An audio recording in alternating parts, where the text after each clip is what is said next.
Hi guys, welcome back to my channel. আজকে আমি চিংড়ি মাছের মালাইকারি করে দেখাবো।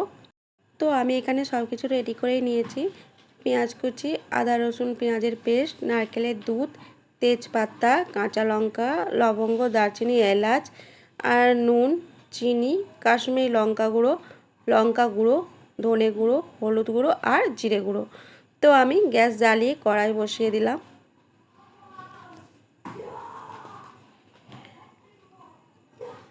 কড়াই গরম হয়ে গেলে তো আমি সাদা তেল দিয়ে দেব। তেল গরম হয়ে গেছে, তো মাছগুলো আমি হালকা করে ভাজা করে নেব।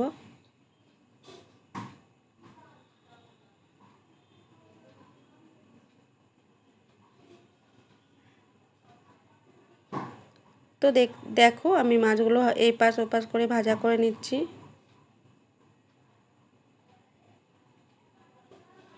ভাজা হয়ে গেছে, মাছগুলো একটা পাত্রের মধ্যে তুলে রেখেছি।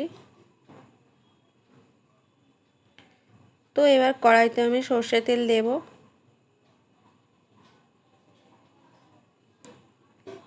তেল গরম হয়ে গেলে আমি এবার দেব চিনি,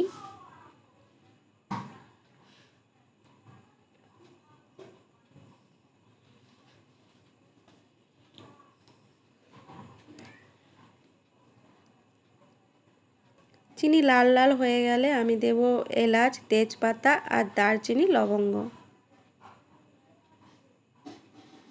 আর কাঁচা লঙ্কা। এবার দেব টমেটো কুচি, পেঁয়াজ কুচি। তো এগুলো ভালো করে ভাজা করে নেব।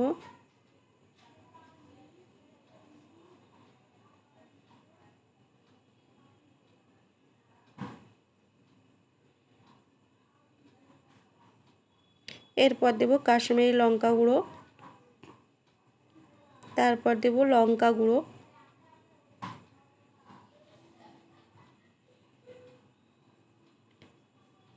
এবার দেব জিরে গুঁড়ো,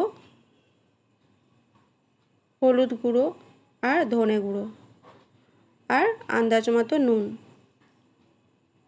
এরপর দেব আদা রসুন পেঁয়াজের পেস্ট।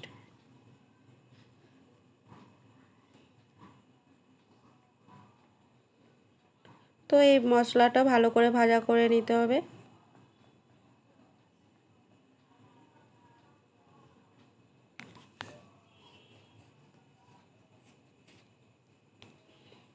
তো আমি ভালো করে ভাজা করে নিচ্ছি।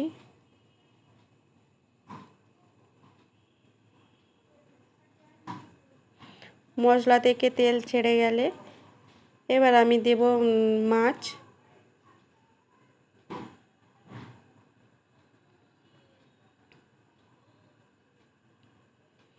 মাছ দিয়ে ভালো করে নাড়াচাড়া করে নিচ্ছি।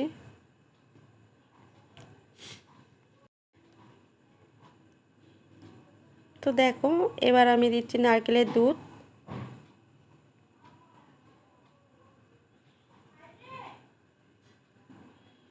নারকেলের দুধ দেওয়ার পরে এবার দেখো মাছগুলো ফুটে গেছে। তো আমি এখানে চিনি দিয়েছিলাম, আপনারা চাইলে দিতে পারেন আর নাও দিতে পারেন। তো আমার রান্নাটা রেডি হয়ে গেছে, একটা পাত্রের মধ্যে আমি ঢেলে নিয়েছি।